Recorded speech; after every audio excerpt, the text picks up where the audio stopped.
Welcome to Audiobooks Vault. In this video, we will summarize the book Thinking, Fast and Slow by Daniel Kahneman. Let's start. Introduction. Thinking, Fast and Slow by Daniel Kahneman offers a fascinating exploration into the two modes of thinking that drive our decisions, the fast, intuitive System 1, and the slow, deliberate System 2. Through captivating research and real-world examples, Kahneman reveals the hidden biases and cognitive traps that shape how we think, make judgments, and navigate life. From understanding why we overestimate our knowledge to uncovering the mysteries behind our choices, this book challenges everything you thought you knew about the mind. Prepare for a journey that will change how you perceive yourself, others, and the world around you. Part 1. Two Systems. Two Systems introduces the core concept of the book, the idea that our thinking operates through two distinct systems. System 1 is fast, automatic, and intuitive. It operates effortlessly, making quick judgments based on experience and heuristics. System 2 is slow, deliberate, and analytical. It requires effort and conscious thought, often used when solving complex problems or making careful decisions. Kahneman explores how these two systems work together and sometimes lead to errors in judgment, with System 1 often dominating due to its speed and ease. The characters of the story. This chapter sets the stage by detailing the contrasting roles of two systems in human cognition. System 1 is fast, automatic, and effortless.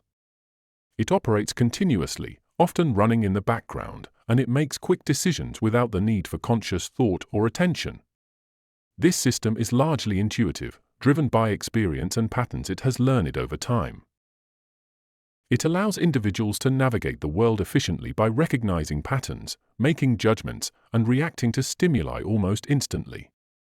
However, this speed comes with a cost. System 1 is prone to cognitive biases and errors because it relies on heuristics, mental shortcuts, that can lead to inaccurate or faulty conclusions. On the other hand, System 2 is slower, more deliberate, and requires conscious effort. When we engage System 2, we are intentionally focusing our mental resources on a task, reasoning through problems, and analyzing information. System 2 is often responsible for solving complex problems, making decisions that require logic, and correcting mistakes made by System 1. However, it is effortful, and engaging System 2 is often perceived as tiring. As a result, people tend to rely on System 1 as much as possible because it demands less cognitive energy. Attention and effort. The second chapter, Attention and Effort, explores how System 2 requires mental effort, particularly when we engage in tasks that require concentration and focus. Kahneman discusses the concept of cognitive load, which refers to the mental effort required to perform a task. Tasks that demand more of our attention and cognitive resources can make us mentally fatigued. For instance, solving a difficult math problem or engaging in a deep conversation requires significant mental effort. In contrast, System 1 operates effortlessly and without the need for focused attention. For example, recognizing faces, driving on familiar routes, or responding to simple questions like "What is 2 plus 2?" requires minimal cognitive load. However, System 1's efficiency can sometimes lead to errors when the situation calls for more careful thought. Since System 1 is fast and intuitive, it might jump to conclusions or make judgments based on incomplete or irrelevant information. Kahneman explains that System 2 often takes over when tasks become difficult or require careful analysis. But because engaging System 2 is tiring, people tend to avoid it when possible. This avoidance can lead to the reliance on System 1, even in situations where more deliberate thinking would lead to better outcomes. The Lazy Controller. The third chapter, The Lazy Controller, further elaborates on the effort involved in using System 2 and introduces the concept of the lazy controller. Kahneman argues that the brain is fundamentally lazy. It prefers to use System 1, as it requires far less cognitive effort. This laziness is a natural adaptation. Over time, the brain has evolved to prioritize energy conservation, allowing individuals to operate on autopilot when possible. When we engage in activities that require conscious thought, such as making a difficult decision, System 2 is called into action. However, because System 2 requires more energy, the brain often tries to minimize its use, looking for ways to let System 1 take over. This lazy approach to thinking can result in errors of judgment or decision-making. For example, when a person encounters a complex situation, they may prefer to rely on an initial, intuitive response, System 1, instead of carefully evaluating the evidence, System 2. Kahneman notes that this cognitive laziness often leads to a phenomenon he calls cognitive ease, where people prefer situations that feel comfortable and familiar. In contrast, cognitive strain, felt when engaging in challenging or unfamiliar tasks, pushes individuals to engage System 2. However, this strain is unpleasant, and people are often motivated to avoid it, which explains why they may fail to apply deeper analysis in situations where it would be beneficial. The associative machine. In the associative machine chapter, Kahneman describes how System 1 operates as an associative machine. This means that it continuously forms associations between ideas, experiences, and concepts without conscious awareness. For example, when we hear a word, such as dog, our brain automatically associates it with other words like bark, tail, or pet. These automatic associations form the basis for our fast thinking and intuitive decisions. The associative nature of System 1 is both helpful and problematic. It helps us quickly navigate the world by making connections between pieces of information and providing instant solutions to problems. However, these associations can also lead to biases and errors. For instance, a person may automatically associate the color black with danger due to cultural conditioning, even in situations where the color is neutral. These associations are powerful and often outside of our control, and they can strongly influence our behavior, judgments, and perceptions. Kahneman discusses how these associations can be manipulated and how they shape our thinking in ways we are often unaware of. Advertisers, politicians, and other influencers take advantage of these automatic associations to shape public opinion or consumer behavior. Cognitive ease. The chapter on cognitive ease explores how our minds gravitate toward simplicity and familiarity. Cognitive ease refers to the mental state of comfort and effortlessly. When information feels familiar, straightforward, or easy to process, we are more likely to accept it as true. Conversely, cognitive strain arises when information is unfamiliar, complex, or requires effort to understand, prompting skepticism or deeper analysis. Kahneman explains that cognitive ease is influenced by several factors, including repetition. Repeated exposure to a statement makes it feel true, even if it's false. This is why myths or false information persist. Familiarity breeds acceptance. Clarity. Information presented in a clear and simple format is easier to process and, therefore, more likely to be believed. Priming. Subtle cues or triggers can influence our perceptions and judgments by activating associated memories or ideas in System 1. Cognitive ease is beneficial for efficiency but can lead to errors in judgment. For instance, people are more likely to trust well-designed advertisements or simple narratives, even if they are misleading.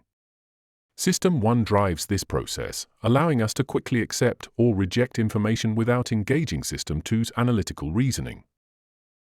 Norms, surprises, and causes.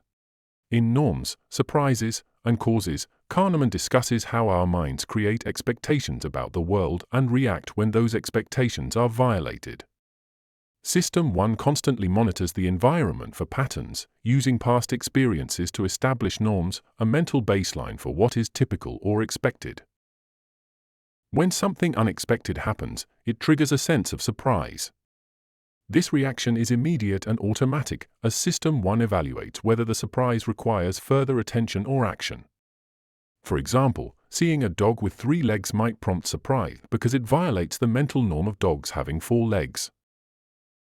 Kahneman also highlights how humans are natural storytellers, seeking to explain surprises by identifying causes. System 1 is quick to create coherent narratives, even when the available evidence is incomplete.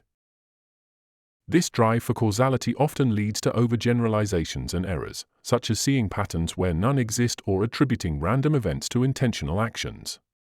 These tendencies make us prone to conspiracy theories or superstitions, as our minds prefer a flawed explanation over uncertainty. A machine for jumping to conclusions.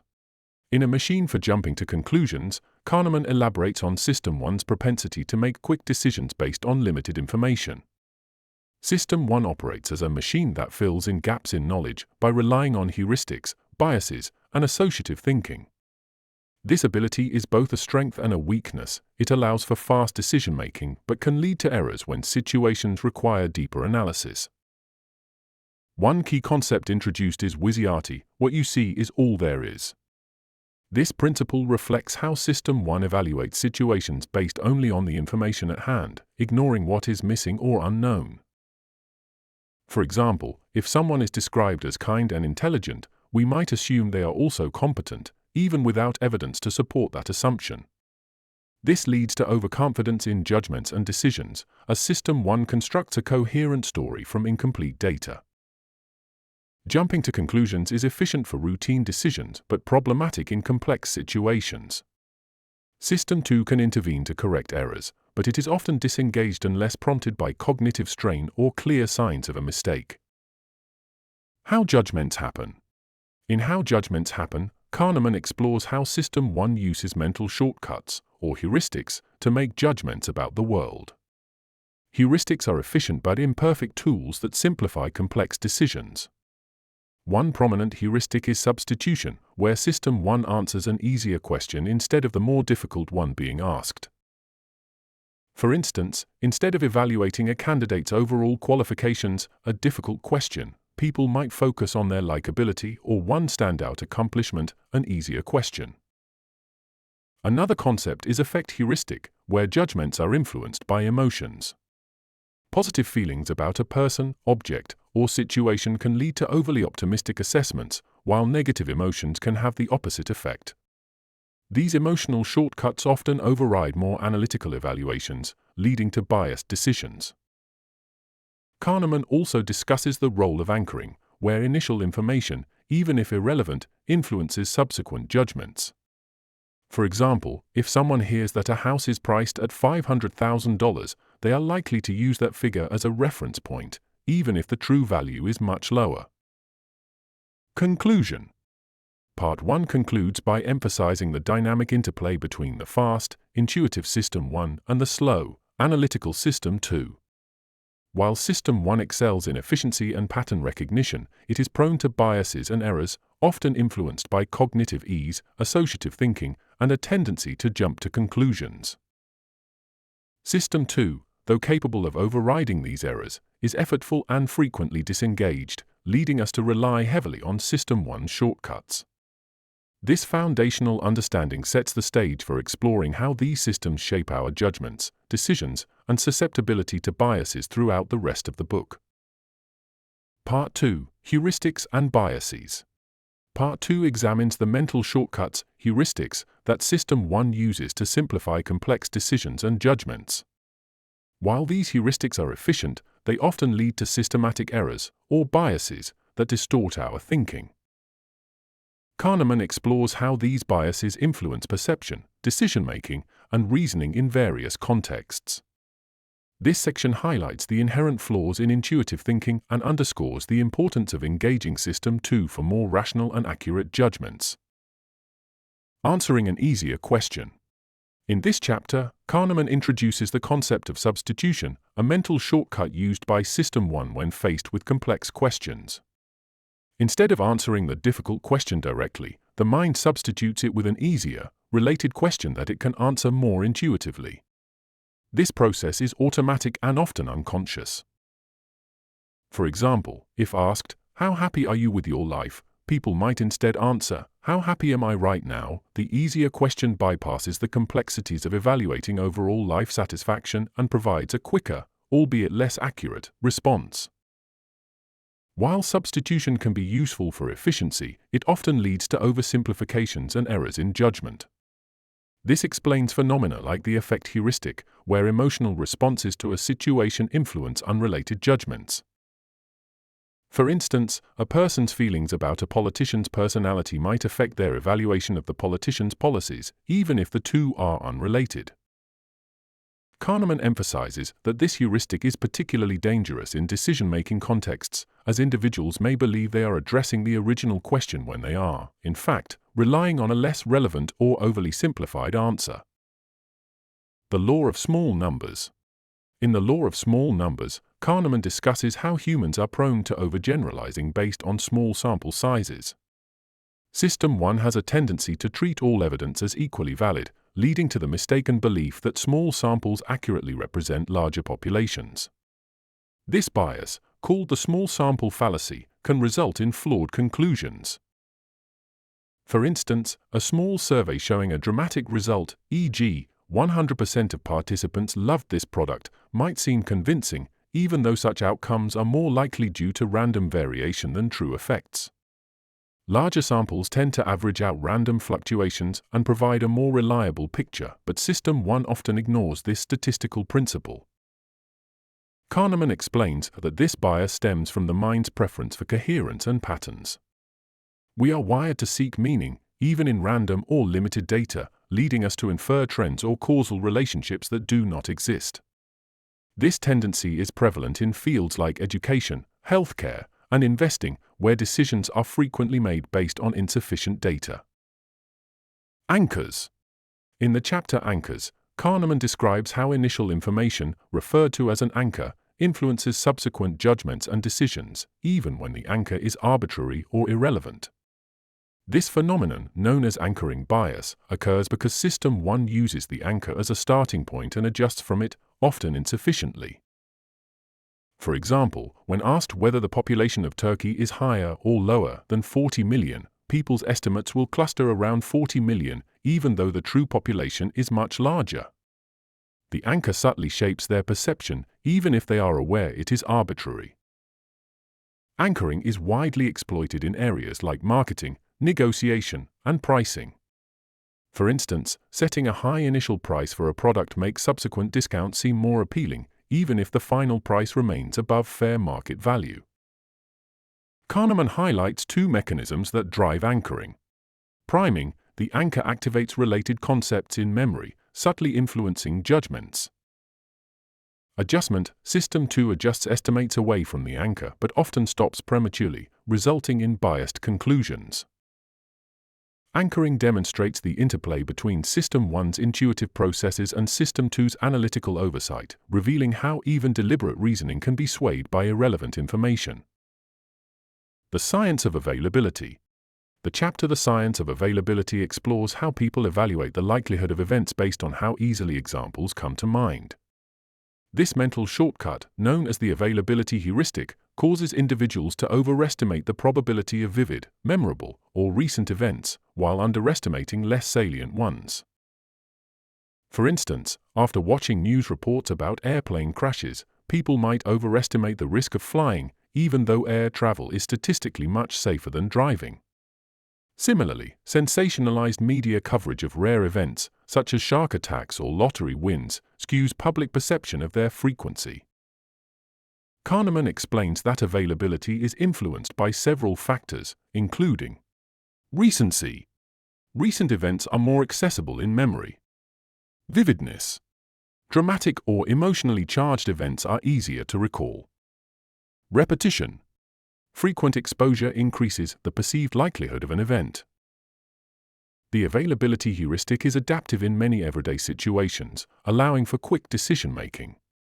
However, it often leads to biases, such as excessive fear of rare risks or neglect of more common but less dramatic dangers. For example, public health campaigns may struggle to raise awareness about silent killers like hypertension, as these lack the immediacy or vividness of more visible threats. Availability, emotion, and risk. This chapter builds on the availability heuristic, exploring how emotions amplify its influence on perceptions of risk. Kahneman explains that events that evoke strong emotional reactions, such as natural disasters or violent crimes, are more easily recalled and thus perceived as more likely to occur. This skewed perception often leads to exaggerated fears of rare but dramatic risks, e.g., plane crashes while downplaying common but less emotionally charged dangers, e.g., heart disease. Kahneman introduces the concept of the effect heuristic, which shows how emotional responses directly influence judgments. For instance, people tend to overestimate the risks of activities they dislike, e.g., nuclear power, and underestimate risks associated with activities they enjoy, e.g., driving. This emotional bias is often exploited by the media and policymakers, who use vivid imagery or anecdotes to sway public opinion. The chapter highlights the need for rational, statistical thinking to counteract the distortions caused by availability and emotional reactions. Tom W.'s specialty. In this chapter, Kahneman examines the role of base rate neglect, a cognitive bias where people disregard statistical probabilities in favor of individuating information. The chapter revolves around a hypothetical character, Tom W., described in a way that fits the stereotype of a computer science student. When asked to predict Tom's field of study, participants ignored the statistical distribution of students across disciplines, the base rate, and relied solely on the descriptive stereotype. Kahneman explains that this bias occurs because System 1 quickly evaluates representativeness, a heuristic that assesses how closely a person or situation matches a prototype. However, this intuitive approach often leads to errors, as representativeness ignores the actual likelihood of events based on broader statistical data. The chapter emphasizes the importance of incorporating base rates into decision-making, as they provide a more accurate foundation for judgments than stereotypes. Linda, less is more. This chapter introduces the conjunction fallacy, a common error in reasoning where people incorrectly judge the probability of two events occurring together as higher than the probability of one of the events alone. Kahneman presents the famous Linda problem, where participants read a description of Linda, a politically active, socially conscious woman, and are asked to choose whether she is more likely to be a bank teller or a bank teller who is also a feminist. Most participants choose the second option, even though it violates basic probability rules. This error arises because the second option feels more representative of Linda based on the description provided. Kahneman highlights how System 1 relies on intuitive coherence rather than logical probability, leading to judgments that prioritize narrative consistency over statistical accuracy. The less is more effect reveals how intuitive thinking often favors detailed, plausible scenarios over simpler, more probable ones. Causes trump statistics. In Causes trump statistics, Kahneman explores our preference for causal explanations over statistical reasoning. He explains that humans are natural storytellers, wired to seek meaning and causality in events. System 1 is quick to construct causal narratives, often ignoring or downplaying statistical data that contradicts these narratives. For example, when people are presented with a statistical correlation between two factors but no causal link, they still infer causation based on their intuitive understanding. This tendency explains why anecdotal evidence often feels more persuasive than abstract statistics, even when the latter is more reliable. Kahneman also discusses how causal reasoning can lead to errors, such as overinterpreting random patterns or assigning intentionality to events driven by chance. This preference for causality over statistics is a significant barrier to rational thinking, especially in domains like medicine, business, and public policy, where statistical reasoning is crucial. Conclusion. Part 2 concludes by demonstrating how intuitive thinking, guided by heuristics like availability, representativeness, and anchoring, often leads to predictable errors and biases. These shortcuts simplify complex decisions but frequently distort judgment, particularly when statistical reasoning is required. Kahneman emphasizes that understanding these biases is critical for improving decision-making, as recognizing when intuition might be misleading allows for more deliberate, rational engagement by System 2. This sets the stage for exploring the implications of these biases in real-world contexts. Part 3. Overconfidence from thinking, fast and slow. In Part 3, Daniel Kahneman explores the human tendency to overestimate the accuracy of our knowledge, judgments, and predictions. Through concepts like the illusion of understanding, the illusion of validity, and the contrast between intuition and statistical formulas, he demonstrates how overconfidence often leads to flawed decisions and highlights strategies to mitigate its effects. The illusion of understanding. Kahneman begins by dissecting our overconfidence in understanding the world. He explains that humans are natural storytellers who construct coherent narratives to make sense of past events. These stories create an illusion of understanding, where people believe they have a clearer grasp of causality than they actually do. Hindsight bias plays a significant role, as outcomes appear predictable after they occur, leading us to overestimate our ability to predict similar events in the future. This chapter highlights how the coherence of a story often matters more than its accuracy. People prefer neat explanations that fit their mental models, even when randomness or chance played a significant role. Kahneman warns against being seduced by such narratives, emphasizing that the world is more complex and unpredictable than our minds allow us to see. The illusion of validity. In this chapter, Kahneman examines the misplaced confidence people have in their judgments, particularly when relying on subjective intuition. He introduces the concept of the illusion of validity, where individuals believe their predictions are accurate because they feel right, even when evidence suggests otherwise. For example, stock market analysts or recruiters might confidently predict success based on superficial patterns, despite having poor track records. The chapter discusses the role of Wischiarti, what you see is all there is, in reinforcing this illusion. System 1 focuses on the information available, ignoring gaps or inconsistencies.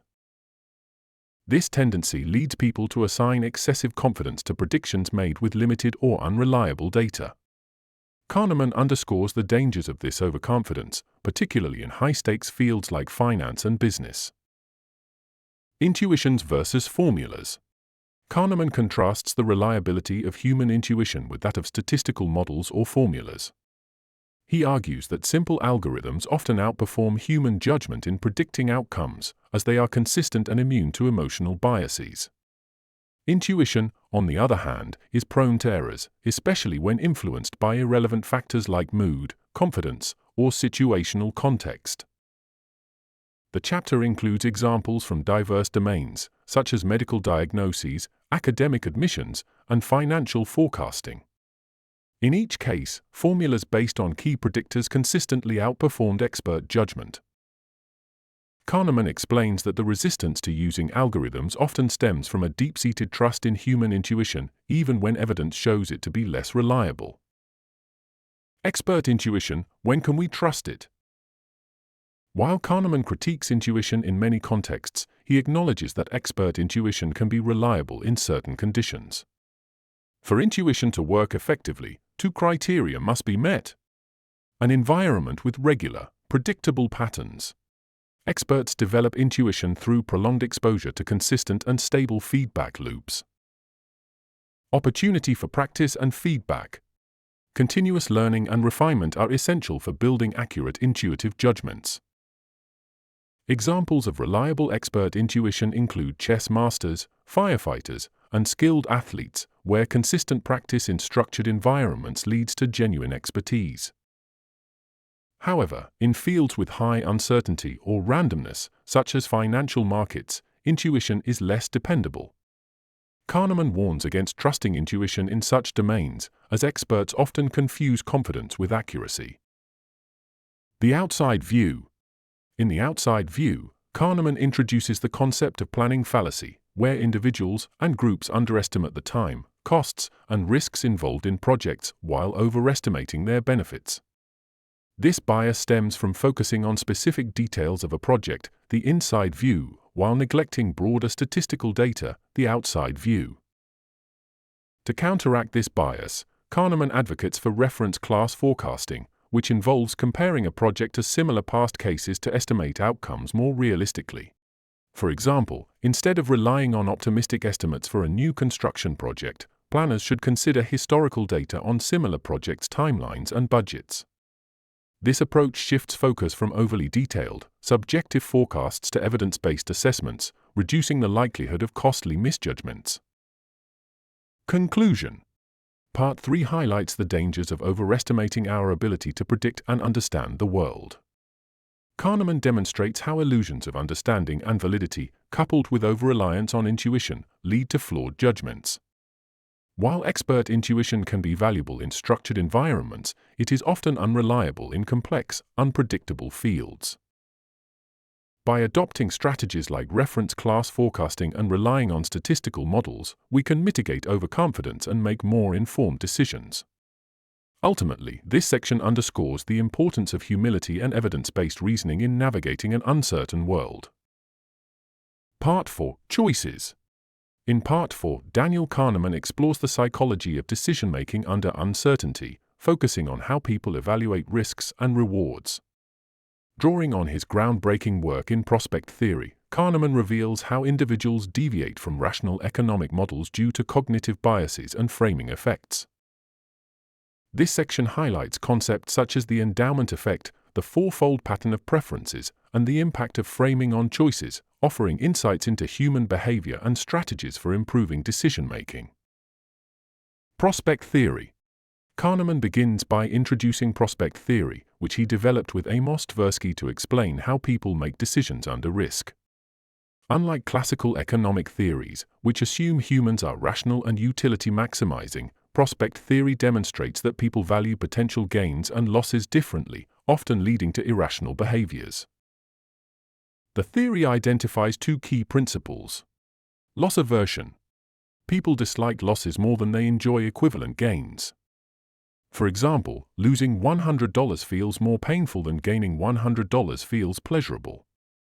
This asymmetry influences decisions, making individuals risk-averse when facing potential gains, but risk-seeking when trying to avoid losses. Reference points.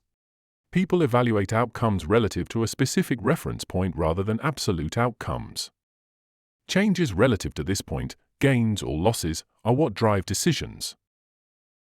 Kahneman explains how these principles influence choices in real life, such as in investing, gambling, and insurance, where perceived losses or gains relative to reference points often outweigh objective probabilities. The endowment effect.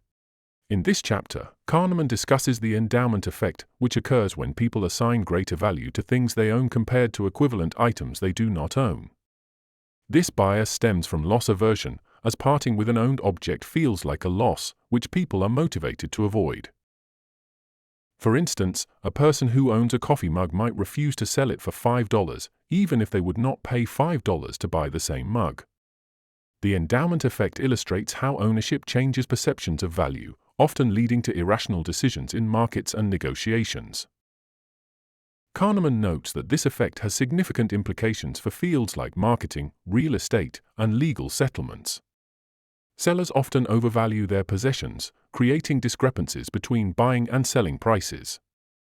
Understanding the endowment effect can help negotiators and decision-makers better anticipate and counteract such biases. Bad events. Kahneman explores how negative events or outcomes disproportionately affect decision-making.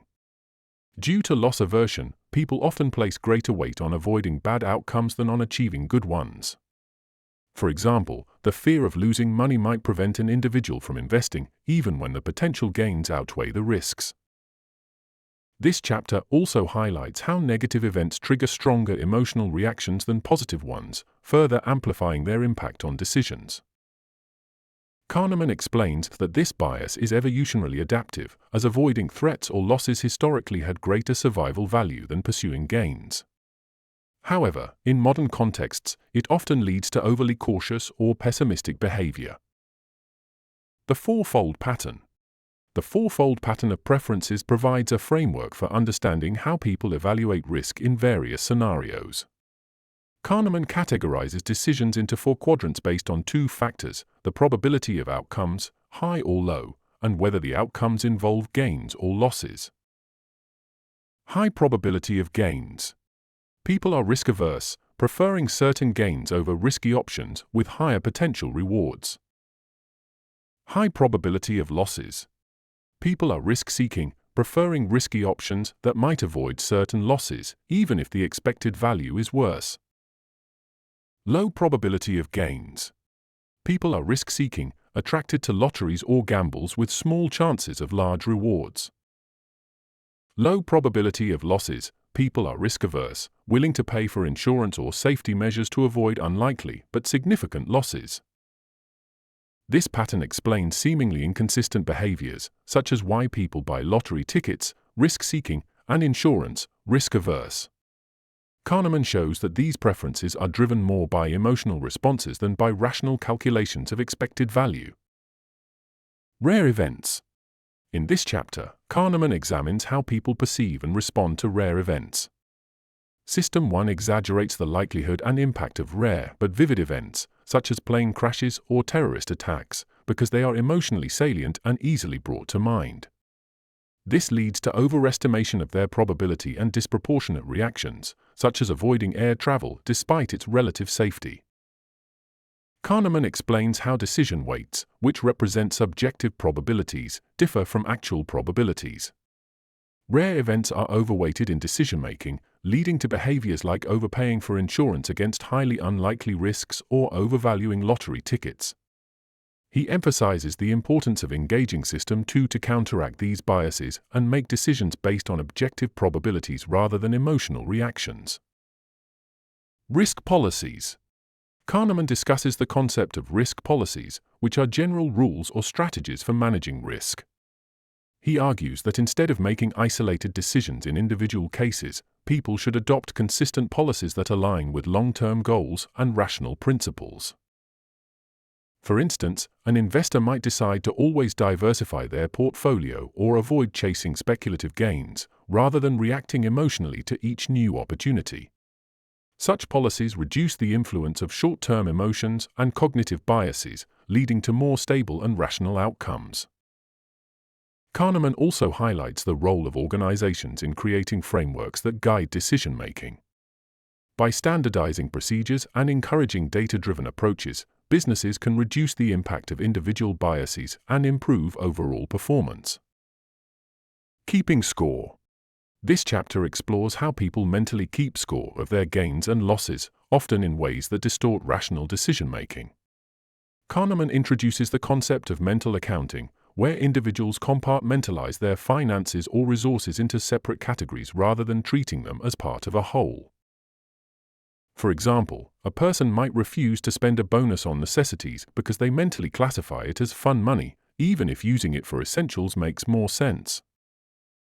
Similarly, investors might hold on to losing stocks longer than they should, hoping to break even because they focus on recovering specific losses rather than optimizing their overall portfolio. Kahneman explains how mental accounting influences behavior in contexts like gambling, budgeting, and investment. By recognizing these tendencies, individuals can make more integrated and rational decisions. Reversals of preference. In this chapter, Kahneman examines how preferences change depending on how choices are framed or presented. Known as preference reversals, these shifts occur when logically equivalent options evoke different responses due to differences in wording, context, or presentation. For instance, people might prefer a medical treatment described as having a 90% survival rate over one described as having a 10% mortality rate, even though both are identical. Such framing effects reveal the susceptibility of decisions to superficial cues, undermining the assumption of consistent preferences in classical economic models. Kahneman shows how framing affects decisions in areas like marketing, public policy, and negotiations. Understanding these effects can help individuals and organizations design better communication strategies and avoid manipulation by others. Frames and reality. The final chapter in this section explores how framing shapes our perception of reality. Kahneman explains that the way a problem is framed determines which aspects of it are emphasized and how it is interpreted. For example, a salary increase might feel less satisfying if framed against a higher inflation rate. Framing also influences emotions and behaviors. Positive frames evoke optimism, while negative frames induce caution or fear. Kahneman emphasizes the importance of recognizing and rethinking frames to make more objective and rational decisions. By reframing problems, individuals can shift their focus from short-term losses or gains to broader, long-term outcomes. Conclusion. Part 4 delves into the psychological factors that shape decisions under uncertainty. Kahneman demonstrates how biases like loss aversion, framing effects, and overweighting of rare events lead to systematic deviations from rational economic behavior. Concepts such as prospect theory, the fourfold pattern of preferences, and mental accounting provide a deeper understanding of how people evaluate risks and rewards. By adopting strategies like risk policies, reframing decisions, and relying on objective probabilities, individuals and organizations can mitigate the impact of cognitive biases. Ultimately, this section underscores the importance of recognizing the psychological forces at play in decision-making and striving for greater rationality in a world of uncertainty. Part 5. Two Selves. In Part 5, Daniel Kahneman explores the concept of the self through the lens of how people experience life. He distinguishes between two different selves, the experiencing self and the remembering self. These two selves perceive and evaluate life in profoundly different ways, which has important implications for understanding happiness, well-being, and decision-making. Life as a story. Kahneman introduces the idea that people view their lives as stories told by their remembering self. This self is concerned with how experiences are framed and remembered, focusing on key moments, especially the peaks and the ends, rather than the entirety of the experience. The remembering self constructs a narrative of life that prioritizes memorable events, such as a vacation's final day or a specific moment of achievement, while downplaying the less memorable and often less pleasant moments in between. This framework leads to the peak-end rule, which states that people tend to judge experiences based on their most intense, peak moments and how they ended, rather than considering the total duration of the experience. For example, a painful medical procedure might be remembered as less unpleasant if it ended on a positive note, even if the majority of the experience was painful. This creates a distorted sense of satisfaction or dissatisfaction with life, as people make decisions and judgments based on how they remember past events rather than their overall experiences. Experienced well-being. Kahneman contrasts the remembering self with the experiencing self, which is concerned with how we feel in the present moment. The experiencing self lives in the now and evaluates life based on moment-to-moment enjoyment or suffering, whereas the remembering self takes a retrospective view.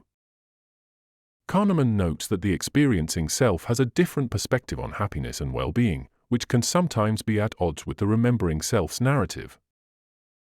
In the context of well-being, Kahneman emphasizes that people often misjudge their overall happiness because they conflate their experiences with their memories of those experiences.